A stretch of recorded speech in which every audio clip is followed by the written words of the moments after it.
Sir. Sir. Sir, thank you. Sir, can you come here, baby? Come on. No! Oh my God. Jeez.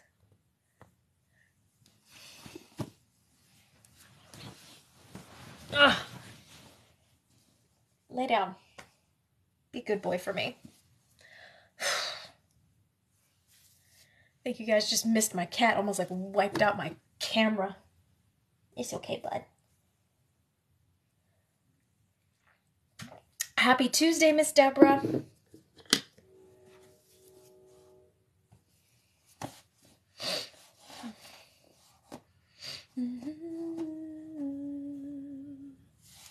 Why is your head wet? Do I want to know why your head is wet?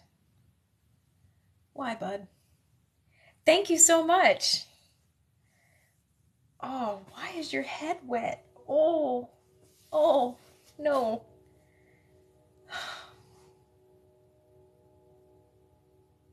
Mr. Who, why?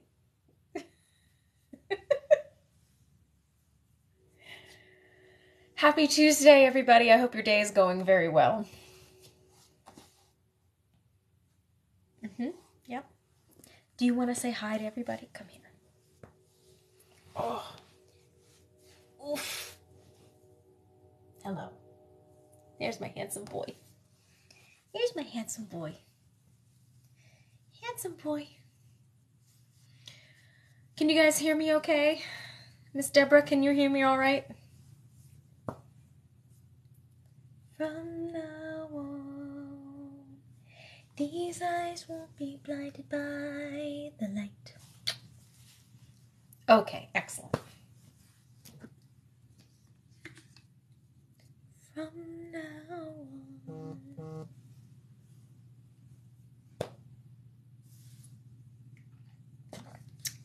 All right. So as always, we'll give it to about 5 after. So for anyone joining us, welcome. We are, hell yeah, brother. Brother. Girl, you got ahead of yourself. All right. So for any newbies, we are reading from Cleopatra's Daughter by Michelle Moran. You're just so excited. Contain your excitement, darling. I would love to give you all a synopsis of what's happened so far in this book, but so much. Miss my stories. Miss Christy, which stories are you? You mean these stories or my Miss Nikki stories? You're my #1 fan. Yes, I know. I'm going to get you a plaque or a trophy. Something that distinguishes a badge. Something that distinguishes you above. I don't know though, Jukes. Miss Deborah has kind of been a pretty faithful fan too. I'm just saying, you've got some competition. You got some competition. That's all. I don't make the rules. All right. I got derailed. Sorry. We are reading from Cleopatra's Daughter. If you've missed the other 3 readings so far, they're on my YouTube page. You can go back and listen to them, watch them. It'll help you get caught up because there's so much. This book moves so fast. We're following the 3 children of Mark Antony and Cleopatra, though we are admittedly down to 2 children now, as the youngest one did not survive a sea voyage from Egypt to Rome. So now I got people. No. Shush, go away.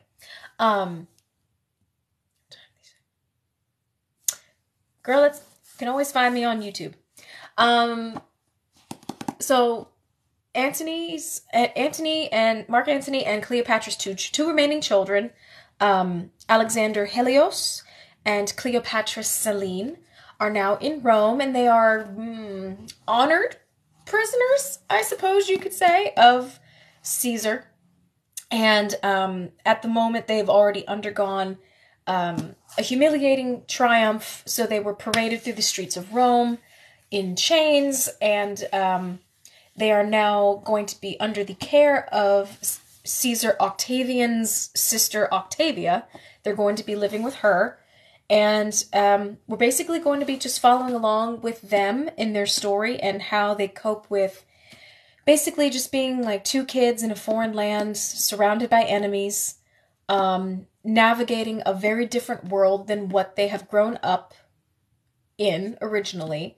And basically, right now, we're just watching these not even teenage kids yet try and survive the politics and the nonsense of Caesar and of Rome at large. So, they've made some friends along the way, and they're going to make some more. They're going to make some enemies too.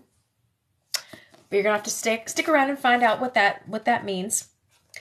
So, at the moment, we're kind of learning about the daily life of living in Caesar's sister's household, and kind of what these two kids are going to. They're going to try and figure out what their place is. Basically, they're trying to figure out how do they stay out of trouble, how do they prove themselves to be useful to Caesar, because they've learned very quickly already that if you are not useful to Caesar in any way, or if you are an outright threat, he has no problem with no questions asked. So they're trying to figure out how to stay alive, basically. So, all right. Well, it is 8:08. Let us continue. So if you have this book, we are currently on chapter 7, page 150. I'd say we're not quite halfway there, but we're getting pretty close. This reading might take us about halfway through the book. These chapters are long, so I'm only going to try and read for about an hour today. Last time it was almost 2 full hours, and my eyeballs were sticky and tired, and my voice box was about to fall out of my body, so this one's going to be a bit shorter this evening. So here we go. Chapter 7. Only a small party gathered in Octavian's triclinium for the evening meal. Juba and Agrippa were both in attendance, and Maecenas was there with his attractive wife, Tarantilla, but no one was in a particularly merry mood. Although we were at a separate table, Marcellus and Julia spoke softly, afraid their voices might arouse Octavian's wrath. "I don't know why everyone's whispering," Tiberius said suddenly. "It's not like this rebel hasn't pulled pranks like this before, so he painted an awning." "On a day of triumph," Marcellus whispered, "and with another to go." "So what?" Tiberius asked arrogantly. "Tomorrow Octavian will toss coins in the circus, and the people will fight one another for them like animals, and it will all be forgotten." We looked at Octavian, who was scribbling furiously on a scroll. The boiled capons in front of him had gone neglected, and he seemed to be eating a simple salad of rosemary flowers. "What do you think he's writing?" I asked nervously. "His memoirs." I thought Tiberius was being sarcastic, but Marcellus nodded. "He records everything." "Why?" I asked. "He thinks his heir will read his musings some day and become a better leader." Tiberius sniffed dismissively. If only he knew. "What are you trying to say?" Marcellus demanded. Tiberius smiled. "I think you know." Marcellus rose from his couch, and I was certain of blows, when a young boy rushed to the triclinium, and everyone turned. With trembling hands he held up a scroll, and Livia demanded, "What is it?" The slave held out the missive. "Some builders found this while working on the temple of Apollo, Domina. It's addressed to Caesar, and has the stamp—" Olivia grabbed the scroll before the boy could finish. "Another one!" she shrieked. "Another actum!" She passed it to Octavian, and as he read, the color heightened in his cheeks. He looked at the slave, who was shaking in his sandals. "So tell me," he began with frightening calm, "were there witnesses to this deed?" "No," the boy squeaked. "When the workers arrived this afternoon, it was already nailed to the temple door." Octavian put down his reed pen, and the room fell silent. "Go," he said, and the boy ran from the room as fast as his feet could carry him. Octavian turned to Agrippa. "This man has access to the Palatine, and is someone who must not have aroused suspicion when he approached the temple of Apollo," he said slowly. "So, what shall we do about this, Agrippa?" He handed the scroll to his general, who skimmed the contents. "He wants every slave in Rome to be freed." "That's already been established," Octavian shouted. But he must be a senator," Agrippa read aloud from the scroll. "If you are so worried that Roman culture will change, then stop living off the backs of your slaves and start doing work for yourselves. Or perhaps you prefer to keep watching wagon trains of 1,000 Gauls roll in. Perhaps you would rather condone the slave traders with their pretty Greeks. In which case you will soon have a Rome in which no one is Roman. You can force them to speak Latin, to wear tunics and sandals, but blood will out." "Only someone in the Senate would have heard your speech." But Juba frowned. "Senators talk. It could have been anyone." "So why don't we do something?" Livia demanded. "And what should that be?" Juba raised his brows. "Stand at every temple door in Rome?" "If that's what needs to be done," she cried, "your job is to—" "Enough!" Octavian shouted, and immediately Livia fell silent. "We have heard enough of this." But a soldier appeared at the door, and the color rose on Octavian's neck. "What is it?" The soldier hesitated before crossing the triclinium. There is news, Caesar. A stockpile of weapons has been discovered in the Forum Boarium. We believe they belong to a group of escaped slaves." Agrippa was on his feet at once. "What kind of weapons?" "Javelins, swords, daggers, spears, bows, arrows, plus infantry helmets, armor, and shields, and most of them new." Octavian looked from Juba to Agrippa. "They are planning a rebellion." He stood so quickly that his water spilled across the table. "I want every slave forbidden from purchasing weaponry anywhere in Rome." "But how will the merchants know—" "Proof of citizenship," Octavian bellowed. The soldier nodded quickly. "But if I may ask a question, Caesar, where is the gold coming from for these weapons? Most of them were recently forged. If we can find the source—" "A caravan on the way from Judea to the temple of Saturn was attacked," Agrippa said. "The gold must have been used to buy weaponry." Octavian put his hand to his forehead and rubbed his temples with his forefinger and thumb. The triclinium fell silent. Even Livia held her tongue. "You were dismissed."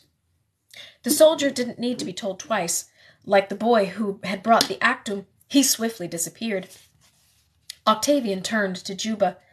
"Take us to your villa. I want to see the new statues. This meal is finished," he announced. Juba stood up from his couch, and everyone rose, leaving their food whether or not they were finished. We followed him through the triclinium, and once we were outside he led us along the hill to a villa that was perched in a grove of ancient oaks. The shutters of his house were painted green, and the double doors were studded with bronze. "Juba must be extremely wealthy," I whispered. Julia nodded. "He earned it himself." "Through his writing?" "And antiques," Marcellus added. "My mother pays him to find authentic statues from Greece, and he probably has other clients." Juba held open the doors for us, and inside, the flooring was opus signium, made from small fragments of tiles and amphorae painstakingly embedded in clay. Wicker partitions divided some of the rooms, and as we walked through the villa I noticed that the couches were carved into fantastical shapes of every kind. Griffins and sea serpents, gorgons and sirens. It was the house of a man who had traveled extensively. "Is that a Grecian Nike?" Tiberius asked as we passed through the atrium. Juba smiled. "From the sculptor Phidias himself." Octavian paused at several niches to admire the statues that Juba had found. Each time he ran his hand over the marble, caressing a hand, an arm, the curve of a shoulder. When we reached the library, slaves rushed to light the oil lamps placed in tall candelabra, and the soft glow cast nearly 100 statues in a warm, golden light. "Magnificent," Octavia murmured. "Where does he get them all?" my brother asked Marcellus. "I travel throughout Rome looking for cellars," Juba replied, having overheard my brother's question. "And if I can't find the right statue, I will go to Greece." Each of the statues was numbered, and all of them had small bronze plates at the base giving their names and where they were discovered. Octavian busied himself on the other side of the room, showing Livia and Octavia his favorites. "Look at this one," Julia exclaimed, pointing to the image of the goddess Aphrodite.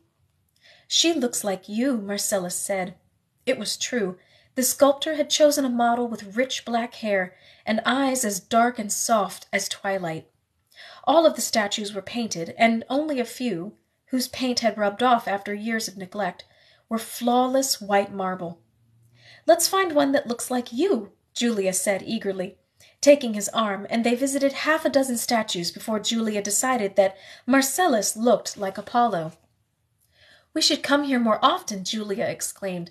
"I enjoy Grecian statues." "Of course you do," Tiberius said nastily.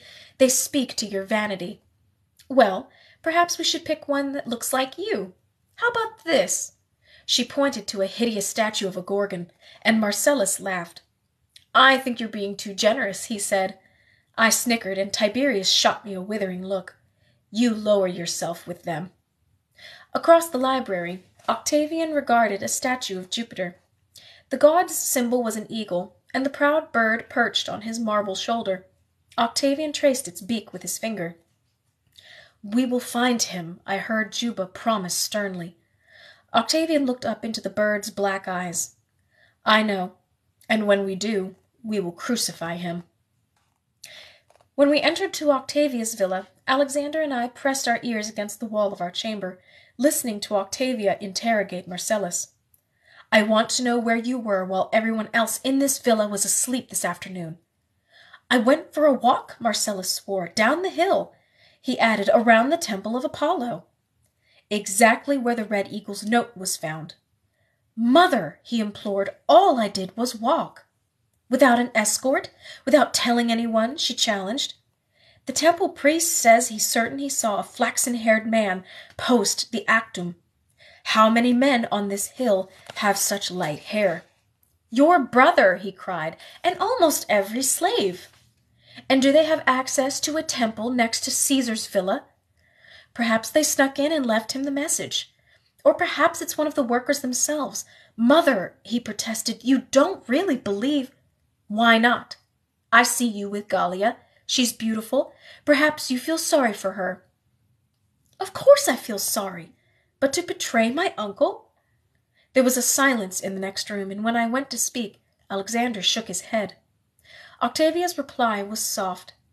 You are idealistic and rash. But I shall hope you are not so rash as that, Marcellus." "I promise you, Mother, I am not the Red Eagle. Look at his writing." "Gallia can write. Perhaps you are posting her words." "And risk everything? Do you know what Octavian would do?" "I know exactly what he'd do, even if he discovered it was you, and there would be no mercy." "I wouldn't need it. I know nothing about this. All I did was go for a walk." "Then that was your last walk alone," she said darkly. We heard the door open and scrambled away from the wall. I looked at Alexander. "Do you really think it could be Marcellus?" "You heard him. Why would he risk his position as Caesar's heir? He could just as easily wait to become Caesar and change the laws if that's what he wanted." I sat against the back of my couch and drew up my knees. "Then Gallia?" "It's possible. She has every reason. And if Octavia already suspects her—" The next morning I watched Gallia as she carefully laid out a fresh tunic on my couch, and I wondered if those same delicate hands were responsible for crafting the rebellious Acta. I noticed my brother watching her too, moving more slowly than usual with his toga and sandals. What is this? Gallia asked in frustration. Do I have to dress the both of you myself? Domina, the architect is waiting for you. It's Celine and Alexander, not Domini. When I shoved my diadem back on my brow, she moved to arrange it tenderly among my curls. Thank you, she said quietly. You are as a princess as much as I am, I replied. Not any more. She pressed her lips together. I would have argued with her, but Octavia appeared in the doorway and waited with her hands on her hips while I fetched my book of sketches.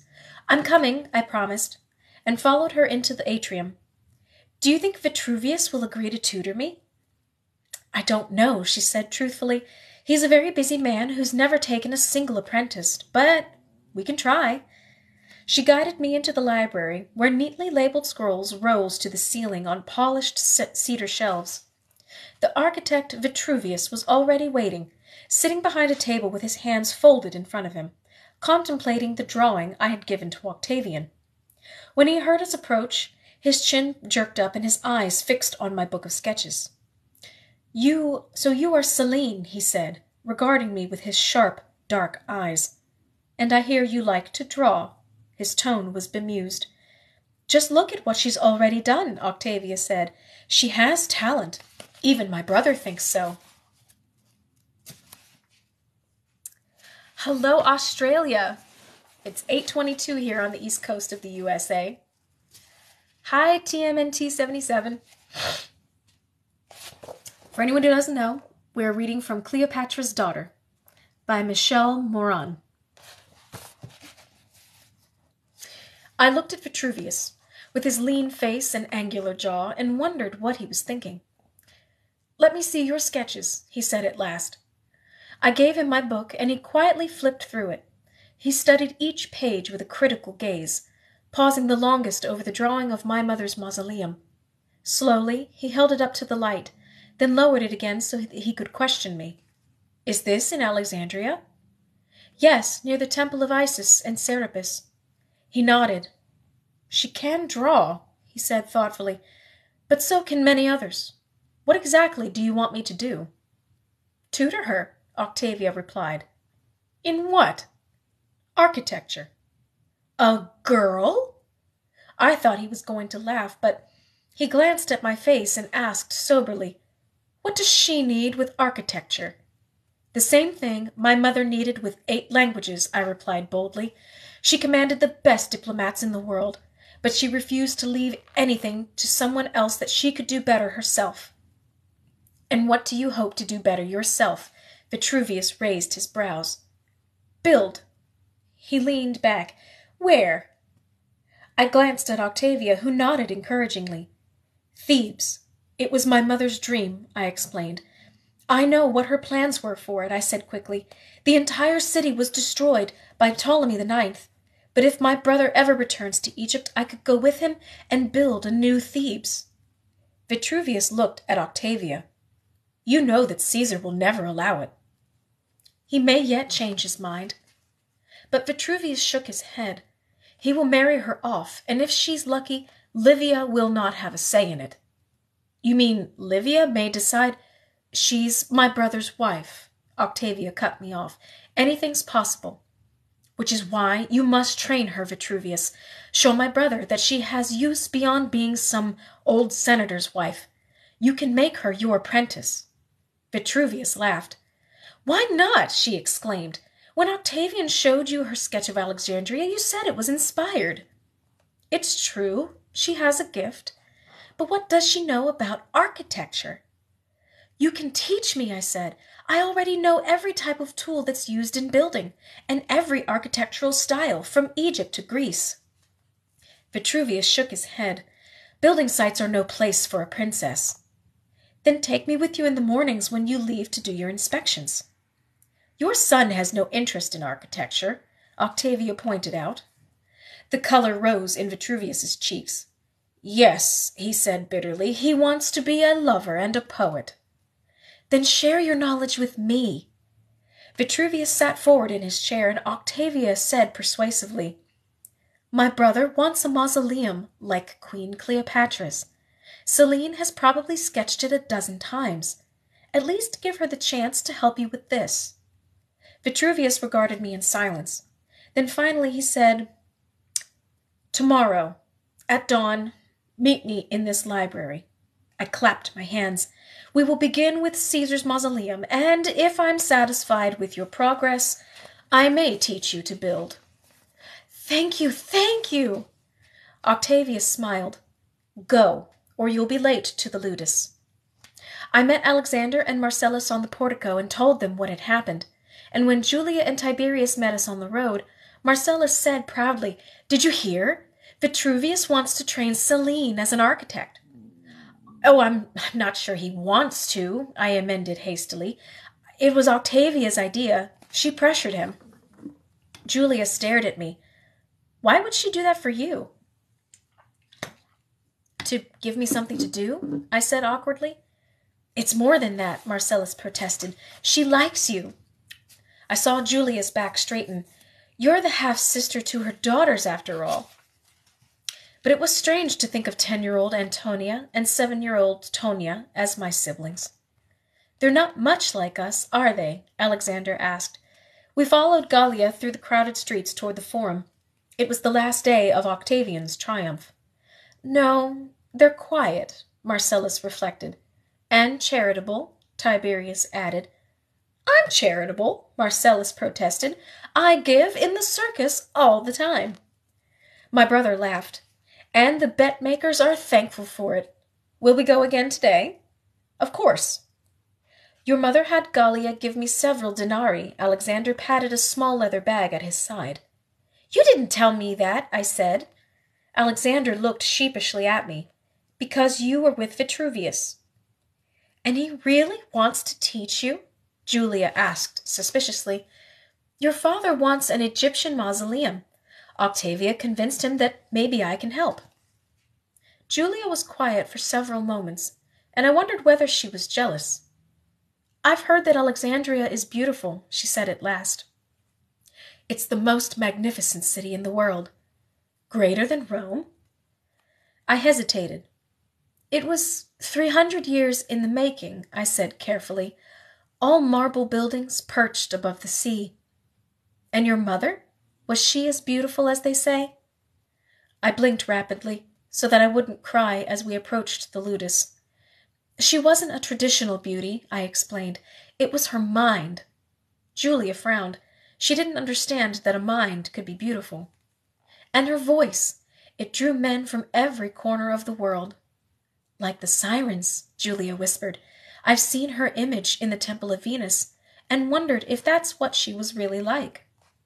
Alexander and I stopped walking. "What image?" my brother asked. "Her statue in Julius Caesar's Forum." "And it's still there?" Julia regarded him with a puzzled expression. "Of course. Where else would it be?" "But why didn't your father tear it down?" I asked. "The statue of a queen?" Julia was shocked. "Because she was loved by Julius." I glanced at my brother. "So all of Octavian's rage against her was a lie," I said in Parthian. "Just a piece of theater so that Rome would stand against her." He turned to Julia. "Do you think we can see it?" "I don't see why not. We can go after the exercises on the campus." We studied Homer's Odyssey that morning, reciting passages about Odysseus's travels on the wine-dark sea, guarded by the gray-eyed Athena. When we were finished, Gallia took us back to the Campus Martius, deftly navigating through the excited masses who were waiting for the last victory parade. On the marble portico in front of the stables, Juba and Agrippa were seated next to Octavian, who was showing his sister his plans for a series of buildings. I took a chair next to Antonia, and Livia was silent when I reached for my sketches. "These are the plans for the aqueduct in Naples," Octavian was saying, "and this is the one for the Forum." Octavia smiled. "And did Vitruvius give you the plans for my building?" she asked. Her brother unfurled a scroll at his side. "The restoration of the old Portico Metalae," he said with relish, "now to be known as the Portico of Octavia, with 300 new columns and 2 temples inside. I want there to be a public library within as well." Octavian took notes. "Good, very good," he added. The plebes will like a library. What else? Perhaps a scola? Livia's cheeks grew flushed, and she put down her weaving. Perhaps I should build a portico as well, she said. What do you think? That would be a grand gesture, Agrippa remarked, but it was Octavian's approval that Livia wanted. Shall I fund my own building? Livia asked him. Octavian peered out from under his hat. Rome would be grateful for your generosity, but do you have enough time? Of course, she said swiftly. For Rome there is always time. Octavian regarded her with fondness. I am lucky in the women who surround me, he said quietly, and Julia rolled her eyes at me. I will make the notes, and Vitruvius will hire the men next month. He stood, and everyone who was riding rushed to follow him into the stables. When he was gone, Livia smiled. A pair of porticos, she said to Octavia. How generous of you. She raised her brows. The money has to go somewhere. In Gaul, your brother gave me copper mines, and in Judea, entire estates of palm groves. And do you know what he's giving me in Egypt? A temple. Livia narrowed her eyes. Why would I want that? There's no money to be made from a temple. Of course, Octavia smiled. It's all about money. Livia laughed. Oh, I see your charity in the Subura. You think you aren't paid for that with smiles and respect and women who scrape the floor to kiss your feet. No one has ever kissed my mother's feet, Antonia exclaimed, and everyone looked at her in shock. Even Vipsania, who was always giggling, covered her mouth. It's still payment, Livia said icily. I just like my payment to be worth something. You are a crass woman, Octavia said. A crass woman with papyrus marshes. Dozens of them, she grinned, and there's nothing half as profitable in the East as papyrus. Octavian is giving me my choice of fields. Perhaps Selene will help me choose the most valuable. That's enough, Octavia stood, and for a moment I wondered if she was going to strike her. Gallia, you may take Julia and Selene shopping. Return here before the exercises are over. Julia rose swiftly, amazed at her good fortune. You may take Selene, Livia said, but Julia is not going. Julia is my niece, Octavia said. She is no blood relative of yours, and if I say she may shop, then she will shop. And if you make her life difficult for this, or I hear that you've punished her for obeying me, then my brother will hear of it. Livia's eyes flashed, but she didn't move, and Julia took my arm. Gallia rushed us away from the campus, and as soon as we were out of earshot, I whispered, How do you live with her? She's too busy watching Tarantilla to notice me, Julia answered. I looked at Gallia. Thank you. It was Domina's wish, she said humbly. I am only your escort. May we go by the Temple of Venus? Julia asked. Selene would like to see the statue of her mother. It is more than 15 years old, Gallia warned. I'll still recognize her, I promised. But when we reached the end of Caesar's Forum and entered the Temple of Venus Genetrix, Gallia saw my confusion and smiled. Can you find her? Inside the cool marble halls, priestesses stood guard over the temple's works of art. There was a statue of Julius Caesar that was unmistakable, since Caesarion had looked so much like him, and a statue of Venus half-dressed in linen. I skipped the collection of sparkling gems, although this was what caught Julia's eye, and I passed over a stunning metal breastplate adorned with pearls from Britannia. I went from statue to statue, and it was only by the Alexandrian diadem in her hair that I finally recognized her. Is this it? I gasped. Cleopatra of Egypt, Gallia replied. Julia came to my side and asked eagerly, Is that what she looked like? I studied the woman's heavy breasts, her long Roman nose, her pointed chin, then shook my head sadly, No. I could see that Julia was disappointed. My mother was much thinner, I told her, with hands that were even smaller than mine. Really? What about her face? Although the lips were correct, and the rich amber hue of her eyes, everything else was wrong. She was plainer, I admitted, and her nose, I hesitated, it was different. So Caesar did love her for more than her beauty. I nodded. She could speak many languages: Egyptian, Ethiopian, Hebrew, Aramaic, Syrian, Median, Parthian. Latin, Julia put in. Of course. And she lived very well. Is it true what they say about her drinking the pearl? I thought of the story my mother had often told to Alexander and me about her second meeting with our father. In an attempt to impress him with her wealth, she had promised him the most expensive feast ever consumed. When he arrived, there was a single goblet of wine on the table. She dropped her largest pearl into the goblet, and when the pearl dissolved, she proceeded to drink the wine. I smiled sadly, remembering how my mother could be mischievous. Yes, the pearl story was true. I wish my mother were so well known. Is she still alive? Julia tensed. Somewhere, she said curtly, and didn't elaborate. I heard that your mother showed you how to use eye paints. Do you think if Gallia takes us to the shops, you could show me too? Domina Livia would not like that, Gallia warned. But we can do it in secret, Julia promised. Please, she begged. We never have any fun. Gallia hesitated, and in that moment she was lost. Come, Julia explained. We'll go to the street of the Etruscans. Is that where Egyptian goods are? That's where everything is. Gallia dutifully led the way, and I wondered what the soldiers guarding us thought when they were forced to linger outside a shop for Egyptian aphrodisiacs and painted beads. These were what we used for our hair, I explained, but only on days when there were official ceremonies.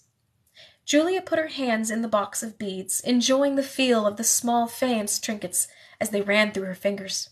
How many would we need? For your hair? You're not really going to use them. Why not? She grinned. Tomorrow we're all going to the theater. Before we leave, I can come over and you can put them in. Livia would never allow it, and neither will Octavia. Who cares what they think? She asked merrily. We'll take them out before anyone can see. When I hesitated, she gestured to the shopkeeper excitedly. The entire box. Everything, Domina? The old man stammered. Yes, just hurry. You may send the bill to my father. He didn't have to ask who her father was. Where shall we go next? She asked eagerly, handing the purchase to Gallia. I want to look just like a princess. You are a princess. A real one. There was envy in her eyes. With paints and silk tunics and all the things that women should wear if not for Livia. She's just jealous, you know. I followed her down the streets as she searched for an Egyptian cosmetics shop. She wants everyone to be as plain and ugly as she is. I noticed that Gallia kept silent, though secretly I was sure she agreed. What about this shop? Gallia asked. Are there paints? Of every color. We went inside, and Julia wanted a name for everything. Suddenly I knew how Marcellus must have felt when we were riding into Rome, and my brother and I had asked him question after question. Julia held up a jar of ochre. For the lips, I said, and sometimes for the cheeks. She placed the jar on the counter. What about something for the eyes, like Tarantilla? Domina, Gallia gasped. Tarantilla is a whore? I know, she said brightly. But she's married to Maecenas, I protested. How could she be? She was an actress, and we all know there's not much difference between an actress and a lupa. But my father arranged their marriage. To one of his closest friends? How can he? Oh, Maecenas isn't interested in women, but he needed a wife, and my father needed an excuse for her to be near him. Then why not marry her himself? I asked. Tarantilla? Because she doesn't have a clan. None at all? Oh, I'm sure she has some clan, but they have no power to speak of. So what would he gain? But she is beautiful, isn't she? What do you think she uses for her eyes? I glanced warily at Gallia, whose look was disapproving. Malachite, I said slowly, with antimony to line them. Julia gathered her purchases on the counter, and when the old man gave a total, Gallia exclaimed, "Nonsense! You are trying to overcharge." "So what?" Julia said. "My father has plenty of denarii to give him." Outside the shop, Julia passed her purchases to Gallia, who shook her head with deep misgivings. "We should hurry, Domina. The exercises will be over soon." "But what about Celine?" She turned to me. "Isn't there anything you want to shop for?" "I can't. Alexander has our money." She waved her hand in the air. "You can send the bill to my father. He'll never know who bought it." I smiled. "Perhaps in a few weeks I'll get some new reed pens and ink." "That's it?" Julia wrinkled her nose, but even when she made such an unbecoming gesture, she was still beautiful. 100 women were walking around us, but men's eyes still lingered hotly in her direction. "What about the theater?" she demanded. "What will you wear?" "Whatever Octavia gives me." Julia shook her head. "Absolutely not. We both need new tunics." "Domina," Gallia protested faintly, "there is no time for that." "Then we'll just purchase the fabric. No fittings," she promised, and disappeared into the next shop before Gallia could protest further. Inside, bolts of beautiful cloth shimmered in the afternoon light. Silks in peacock blue, celadon green, and pewter gray were laid out among plainer fabrics of every hue. Julia held up a swath of gold silk against my skin. "This would be beautiful." "Domina Livia will never accept it," Gallia warned. "Livia doesn't accept anything." She glanced wickedly at me. "Let's get it anyway. What can she do once we buy it?" "She'll take it back. An entire tunic of gold is not for the theater, and if Domina Octavia is offended, it will be the end of your shopping trips," Gallia advised. Julia hesitated. "Fine. Then this one."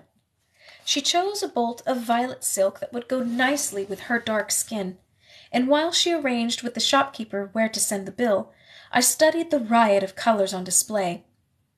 Perhaps I should begin to add color to my drawings, I thought. Jars of red ochre and dazzling azurite were sitting entirely useless in my chests. I wasn't allowed to wear them on my face, so why not use them as additions to my sketches? As we left the shop, Gallia said sternly, "This is it. No more shopping anywhere. Understand?" "Yes," Julia said with a hint of mockery.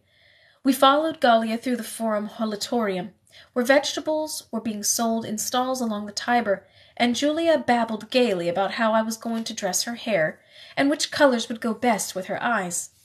"Violet," she decided, "to match our new tunics. I'll have our tailor make them tonight, and tomorrow, when I come over, we can—" I stopped. Julia looked behind her. "What's the matter?" In front of a towering column of the Forum, painted with graffiti and splattered with birds' droppings, dozens of infants were lying in baskets. Some of them were wailing pitifully. Others were holding up their arms to mothers who would never come. "What are these children doing here?" I cried. "They're foundlings." Julia made to keep walking, but I remained. "You know," she said in exasperation, "children who aren't wanted." I looked to Gallia, who nodded sadly. "You mean they're just left here to die?" Julia shifted uneasily. "There are wet nurses," she pointed out. "That's why they call this the Columna Lactaria." "But only some of the children are being fed." "Of course. How many wet nurses do you think there are who have nothing better to do with their day?" I stared at the tired women who were leaning in the shade and doing their best to feed the crying infants. "But what about the others?" I asked. "They die. They aren't wanted, Celine." Gallia saw my look of horror and added, "Not all of them. Some are taken as slaves, and others will go to the lupanaria." "So how is that any better than death?" Gallia said quietly, "Even in the most wretched life, there's hope." Nothing like the Columna Lactaria existed in Egypt.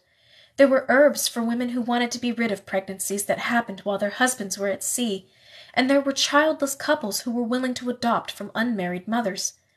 Gallia took my arm and steered me away, but that evening I couldn't stop thinking about the abandoned children.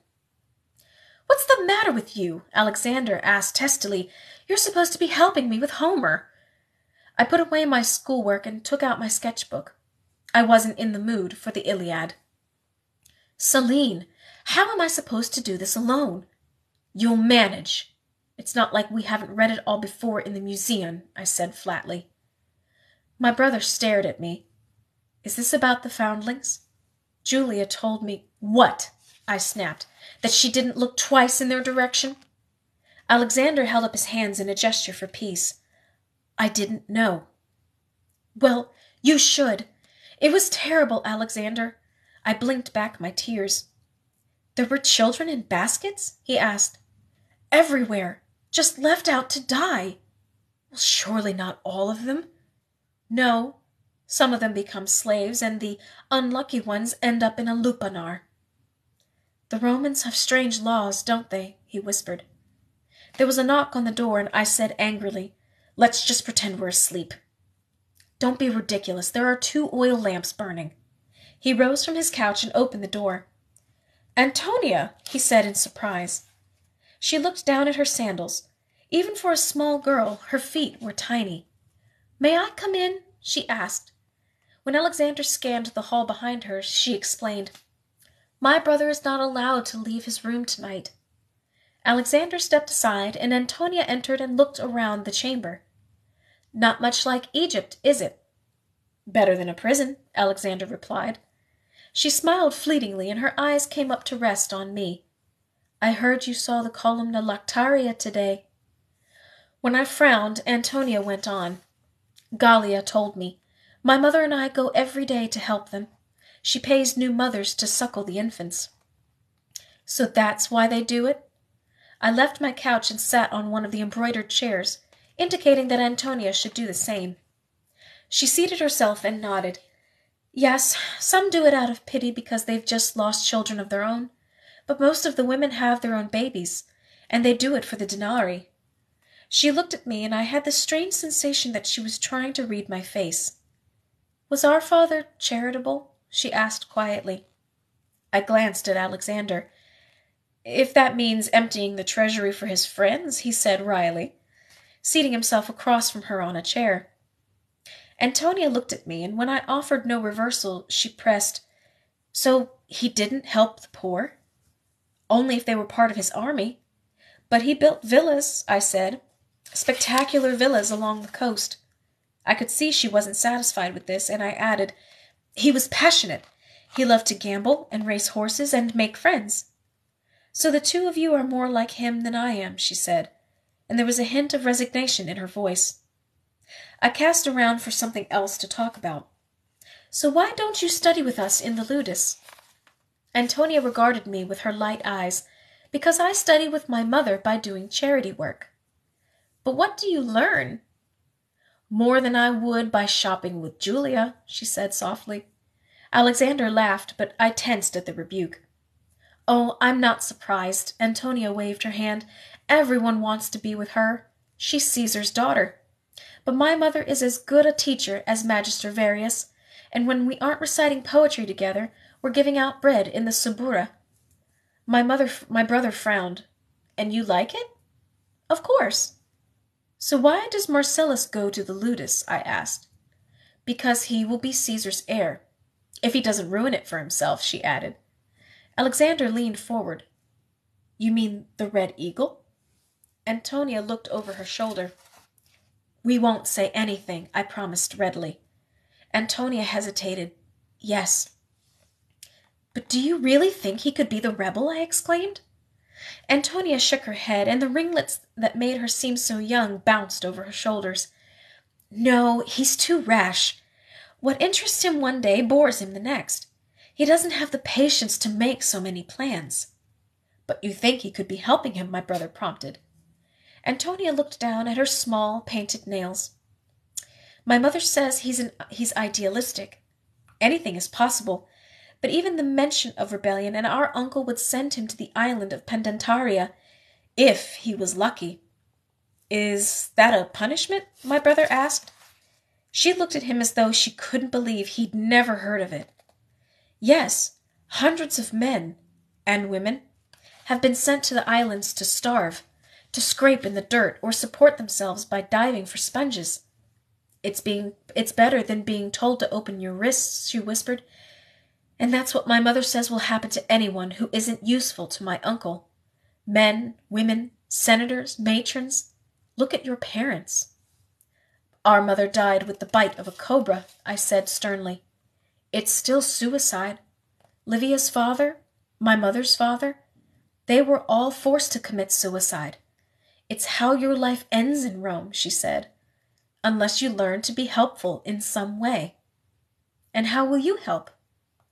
I will marry who I'm told to for the good of Rome and be happy with it. Even if you don't love him, I exclaimed. Of course. Antonia watched us with her wide eyes, and when neither of us said anything, she added, I hope you won't repeat anything I've said. Of course not. Alexander's voice was firm, and when Antonia stood to go, he asked quietly, Is there a warning? Is this a warning? I could see her cheeks redden even in the low light of our chamber. I wasn't sent by anyone. But this is your way of warning us, he said. Her silence was as good as a yes.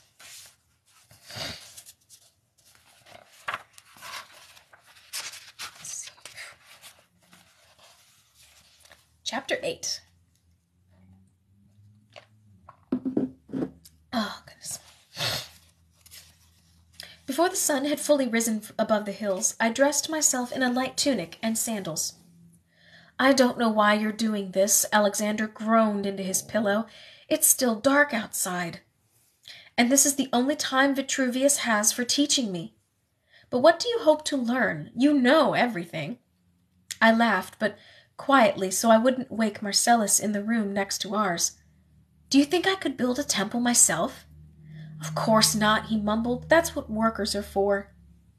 And how will I know if they're doing it right? Alexander opened his eyes to look at me. You don't really think you're going to build? Why not? He lifted his head. Because we're not in Egypt anymore. Someday we will be. And remember what Antonia said, I warned. It might do you some good to get up and come with me. But he shook his head, and as he lay back down, I shut the door with more force than I intended.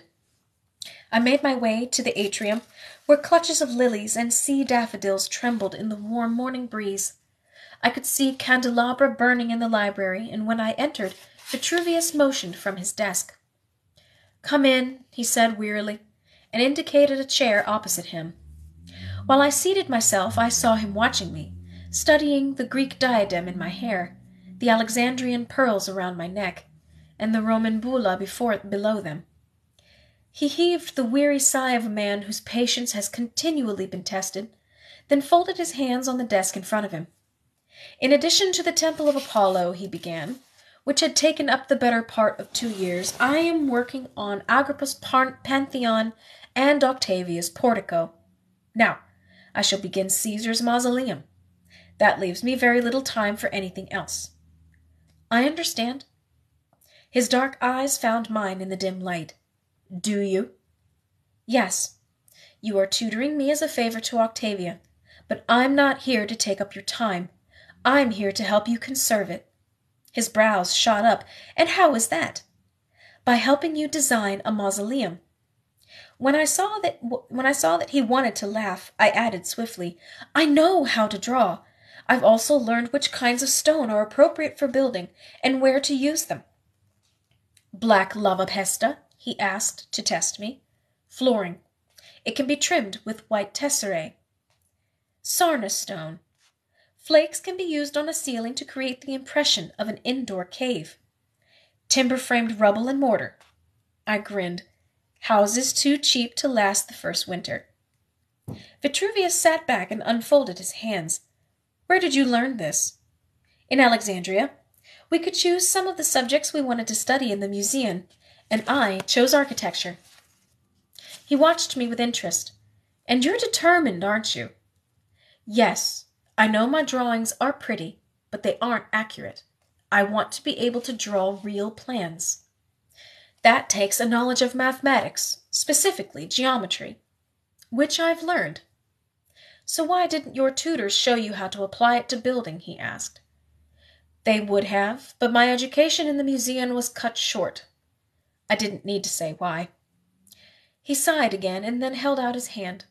Let's begin with the mausoleum. Immediately I opened my book of sketches to the page with the best drawing of my mother's mausoleum. She built it entirely of white marble, I said, passing my book to him. The floors had inlays of mother of pearl, and the columns were carved into caryatids. He studied the image. You say it was built entirely of marble? I nodded. And was there something in front? A tall, pointed pillar? Yes, 2 obelisks, both made of granite. Vitruvius took out a stylus and began to write quickly. What color were they? Red. Why?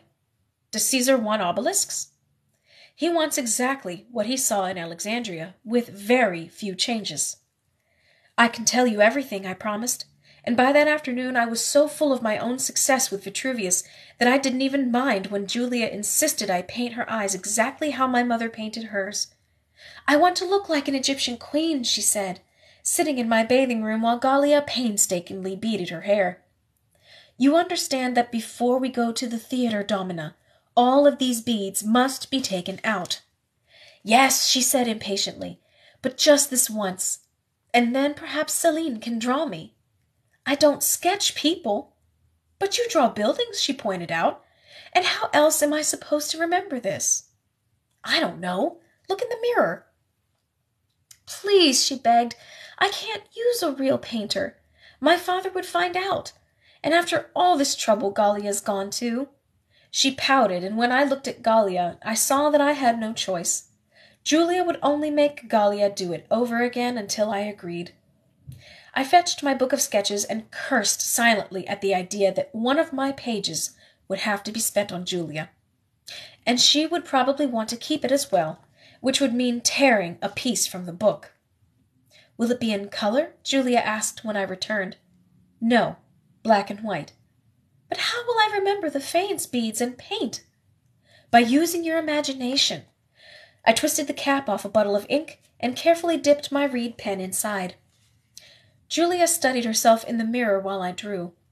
I should have been born in Egypt, she said longingly. Then you would be me, and we would have lost your kingdom. And you would have lost your kingdom. But you're happy here, aren't you? She looked back at me through a fringe of dark lashes, completely unaware of what Alexander and I had suffered. Gallia clicked her tongue. She is a prisoner, Domina. But she's living in Octavia's villa, Julia protested. She's going to the Ludus and studying architecture. In Rome, Gallia rejoined. Her home is in Egypt. Julia sighed. My home should have been in Egypt, she repeated as Gallia strung the last bead into her hair. She rose from the chair and studied herself in the polished bronze. No wonder you miss Alexandria, she said thoughtlessly. The swath of violet silk she had purchased had been sewn into a pair of tunics, and while mine hung straight and shapeless as a stick, hers clung to the emerging curves of her body. I had combined red ochre with blue azurite to make a violet paint for her eyelids, and with the faience beads in her hair, she did look like a princess. Give me your diadem, she said suddenly, and when I hesitated, she frowned. It's just for the sketch. I took off the pearl band that had once symbolized my right to rule over the kingdoms of Cyrenaica and Libya, and although Gallia's eyes narrowed with disapproval, I handed it to Julia.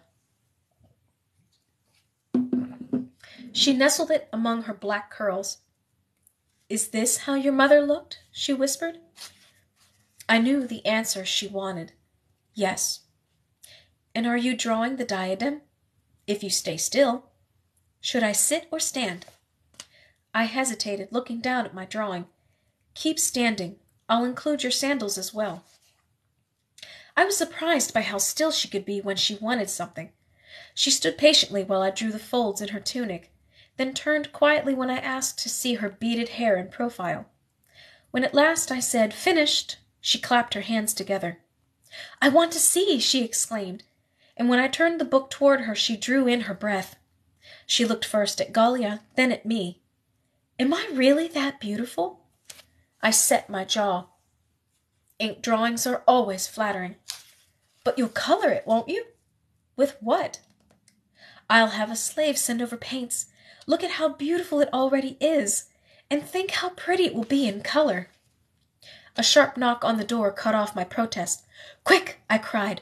What if it's Octavia? But Julia didn't move. It isn't. It's Marcellus. Gallia, she said merrily, let him in. I stared at Julia. How do you know? She smiled, because I told him to come. Marcellus and Alexander entered, and when my brother saw Julia in my crown, he paused. Is that your diadem? Just for a moment, I said quickly. Marcellus gave a low whistle, and Julia turned for him. Well, what do you think? She asked. As beautiful as Selene. Julia's eyes flashed angrily in my direction. You mean you think we look alike? Of course. I mean, no. You're the most beautiful princess of all. But he winked at me when he said it, and I felt a strange fluttering in my chest. She grinned. And what do you think of my paints? I hope they wash off, he said seriously, because my mother is coming. Julia gave a small shriek of terror, and then pushed my diadem at me, and fled back into the bathing room. Hurry, she cried, the beads! Marcellus laughed while Julia scrubbed at her face. What did you think would happen? He asked. She's supposed to be doing charity work in the Subura. Don't just stand there. Help! The four of us rushed to take off the beads, and Gallia hid them in a small jar next to my couch. Not with Selene, she complained. I want them. You should keep them here until my mother leaves, Marcellus suggested. Everything makes her suspicious lately. Julia's voice was resentful. What do you mean? Both Alexander and I caught Marcellus's uneasy glance at Gallia. Something about the Red Eagle, he said. What? Does she think he's hiding in a jar? No, but trust me, it's better this way. Octavia opened the door to our chamber, then stepped back when she saw the five of us together. Gallia, what is this? They are preparing for the theater, Domina, she said lightly. Do you like my tunic? Julia asked. She spun around, and there was no evidence on her face that she had been wearing red ochre just a few moments before. Is that a new purchase? Octavia frowned. Yesterday. Selene has one as well. There's enough material for Antonia, if you like. Octavia smiled thinly. Thank you, but I think something more modest suits her better. Julia wasn't offended. So what play are we going to see? Amphitryo, Octavia replied, her eyes searching the room as if she could sense that something was amiss. And do you know who's coming? Marcellus asked, taking her arm and steering her from our chamber. Agrippa, Juba, Maecenas, Tarantilla. And, Julia, you'll be happy to know that Horatia will probably be there with Pollio. Marcellus glanced back at Julia, and his look was pitying. Why? Who's Horatia? My brother asked. Julia's gaze narrowed. She used to go to the Ludus with us, but Livia arranged her marriage last year. So what's wrong with that? Her husband is a disgusting old man, and she was only 13. I exchanged a look with Alexander as we left the chamber. Why would Livia do that? He asked nervously. Because Horatia was my closest friend.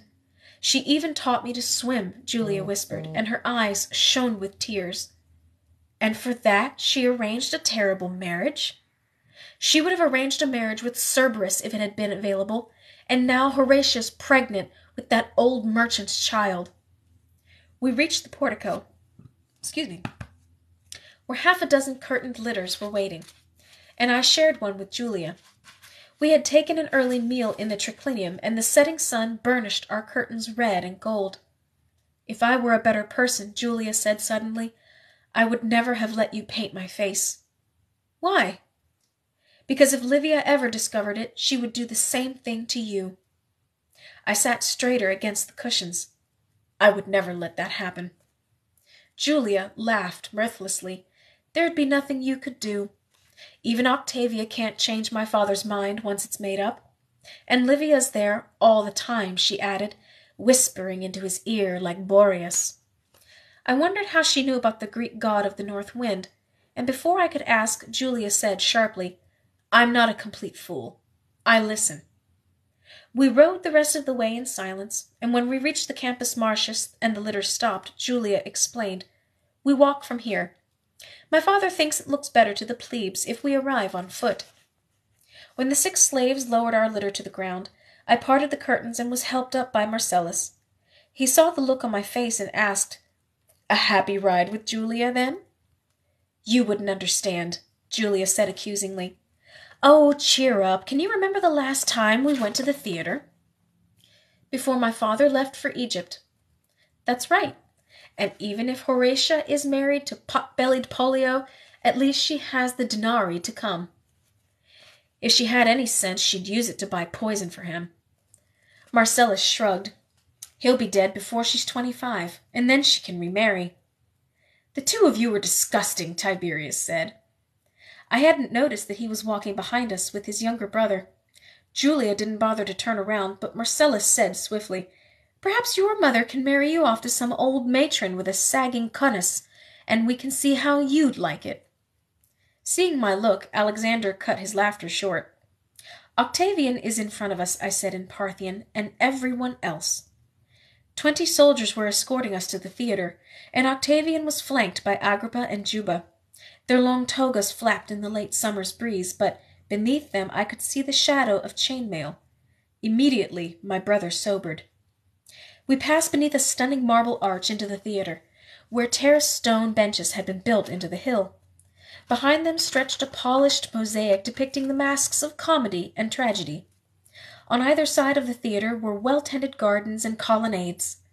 Everything looked new, or at least well preserved. "When was this built?" I asked Marcellus. 25 years ago." "By whom?" "Pompey. He was Julius's great rival. Stone theaters were forbidden in Rome, so he built this outside the walls. And even then the people complained. So he added a temple." I followed his gaze to the Temple of Venus, perched above the seats of the theater. "Notice how the seats are arranged?" he asked. "They're supposed to look like a grand staircase to the temple." He laughed. "It's how he convinced them to build. The workers were afraid of angering the gods.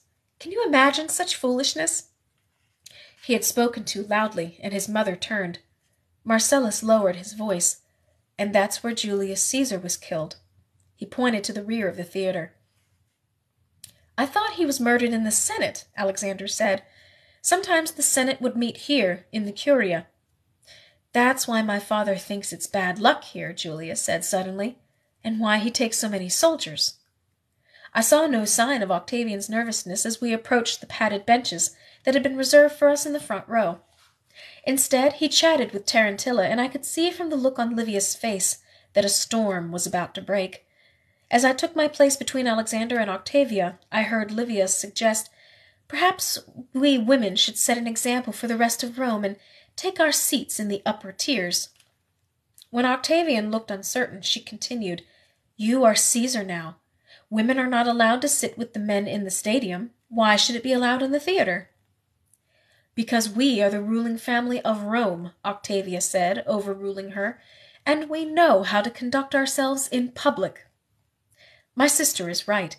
Octavia is an example to all of Rome for charity and virtue. "As are you," Octavian amended.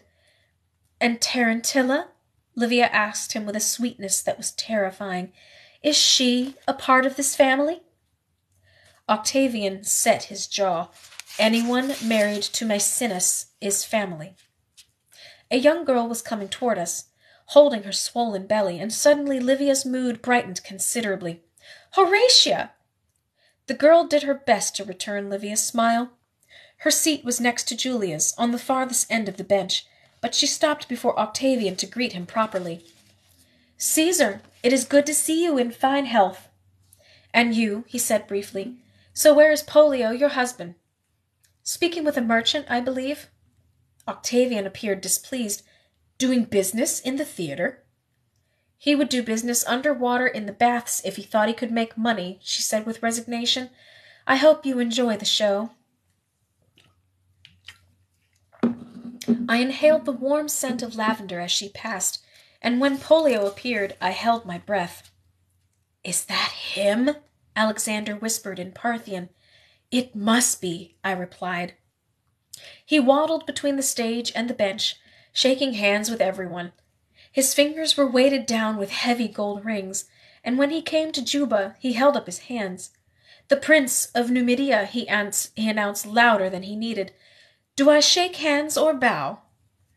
Juba glanced at Octavian. "I believe we only bow for royalty, Pollio, and as yet I am not the king of any kingdom." Pollio held out his fat hand, and Juba took it without enthusiasm. "Livia," Pollio breathed the word like a prayer, "you put Venus to shame."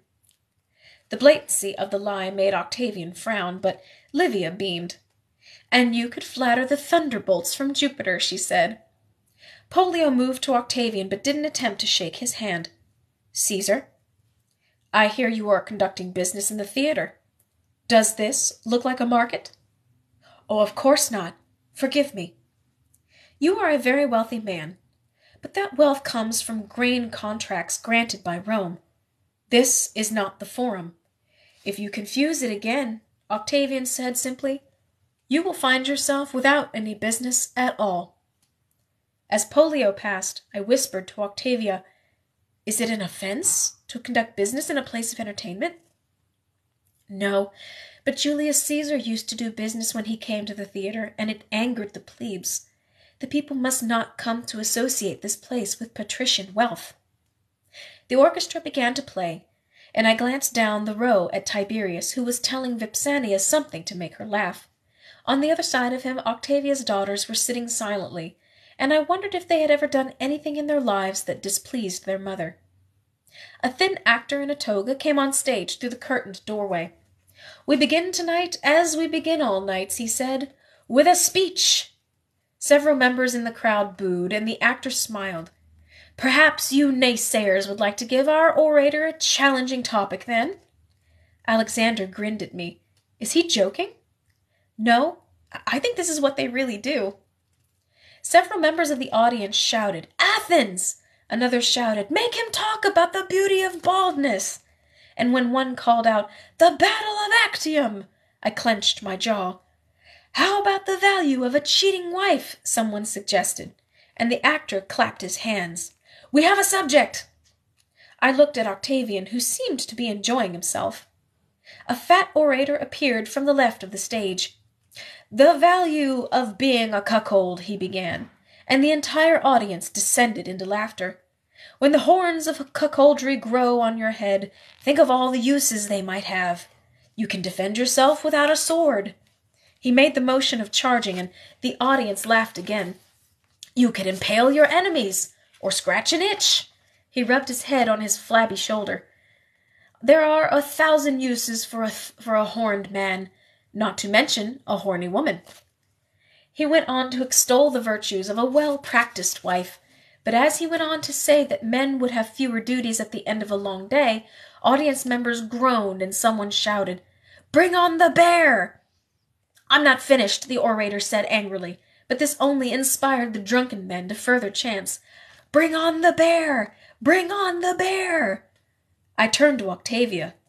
"Is there really a bear?"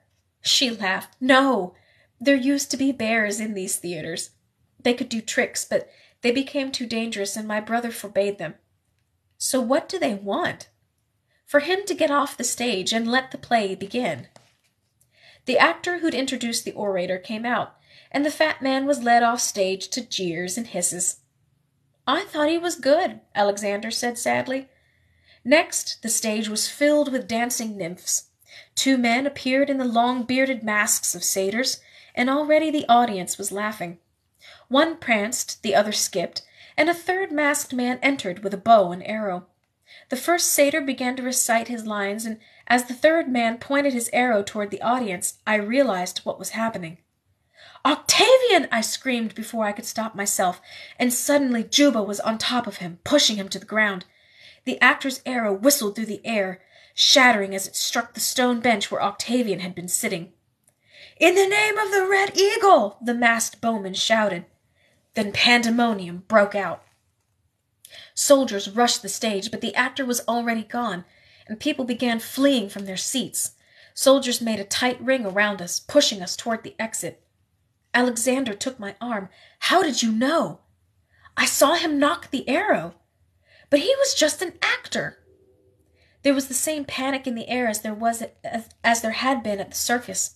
Only this time someone had tried to assassinate Caesar in the front row of the theater.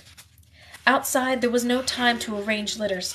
A cavalcade of heavily armed soldiers escorted us to the Palatine, and I could feel Julia's fear as she pressed my hand. If her father had been killed, everything would have been lost. Her villa on the Palatine, her marriage to Marcellus, the succession. Octavian walked swiftly between Agrippa and Juba, and no one said anything, not even the passers-by on the streets. When we reached his villa, he led us into the library. Slaves rushed to light the candelabra, and when they were finished, Agrippa locked the heavy metal doors. Juba poured cups of wine, and for the first time I heard Octavia weep. "This red eagle," Octavian said, breaking the silence, "is now an assassin." I doubt this was the red eagle. He spoke with a Gallic accent, Agrippa said. "So what stops this rebel from being a slave?" Livia shrieked. "Look at his acta," Juba said. "Are those the writings of a slave?" "Then what are you saying?" Livia demanded, looking from face to face.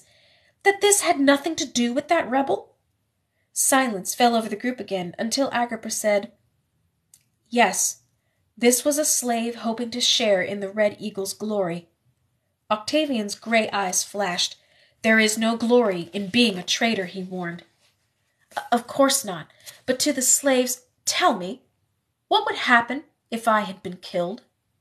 There was an uneasy shifting in the room. "Juba," Octavian said darkly, "why don't you tell us? You're well versed in history. What would happen to Rome?" 30 tribes would go back to fighting, Juba predicted. They would not accept Marcellus as heir, since he's too young, and the Senate would not accept Agrippa, since he is a descendant of freedmen. There would be chaos, Octavian promised. Instead of going forward, Rome would go backward. It may not have been the Red Eagle tonight, but the man is inspiring rebellion. And there are slaves and freedmen who are covering for him. A man doesn't post 100 acta without being seen. He had begun to shout. So perhaps we should see what our poor freedmen would rather have, freedom or food. Octavia gasped. "We will stop the grain dole for 10 days, he commanded. "Tell them I must use the denarii to hire personal guards." "But hundreds will die," Octavia cried. Her brother sat back. "No one has ever died of a little hunger. Men can go for weeks without food." "Not the elderly, not the sick children." "Then perhaps they should have thought of that before they helped a traitor," Livia snapped. "This will turn the people against him," she said eagerly, "and remind these freedmen why they will always need Caesar." Agrippa looked distinctly uncomfortable. But Octavian was satisfied with his decision. "When they find the bowman, crucify him." He stood, and that was our signal to leave. Agrippa unbolted the door and held it open. As we left, Octavian called my name. I turned, and my heart thundered in my chest. But Octavian was neither smiling nor angry. "You surprise me," was all he said. All right. Whew. Oh my goodness. So I'm going to cut it about 10 minutes short this evening since I went almost 2 hours on Friday. That was a long read, and I would probably get there again if I kept reading. All right. Hello, Dorothy. Oh, thank you for the hearts. I love it. Thank you so much. Oh, you're welcome, Miss Ruth. Can I get a date here? Zaru? This is not a dating site. We're reading a book. If you're still on. I don't know if you are, but no, you cannot get a date here. We're reading a book. Gosh. All right. Night Maid. Oh, Night Maiden, you sent the heart. Thank you so much. I very much appreciated it. All right, guys. I am going to call it for the night. Yes, ancient Rome is it's so much fun. Ancient Rome, ancient Greece, all of the ancient civilizations are so much fun to read about. It, especially with it being like historical fiction. It's so nice. Dolores, we just finished reading for the evening. We just finished reading from Cleopatra's Daughter. So this is the 4th reading. But I've got the other 3 recorded already and actually uploaded onto my YouTube page. So if you would like to get caught up on the story, head over to my YouTube page, and they're already labeled in sequential order, so you should be able to find them and get caught up. So we do readings twice a week, Tuesday nights from 8 to 9:30, give or take, and Fridays from 8 to 9:30, same time. So if you'd like to join us on Friday, we would love to have you for our continued reading. Yeah, that actually took us about halfway through the book. Yeah, we're about halfway done. Nice. All right. So yeah, Friday night, 8 to 9:30. It's the same. Tuesday nights, Friday nights, 8 to 9:30. Give or take, of course. So, hope to see you guys on Friday. If you're coming and watching in from Australia, have a good day, because I know you guys are there's still plenty of day left. But for the rest of us, I hope you all have a great night. Thank you for the roses. Thank you so very much. And I will see you all on Friday. Have a good night.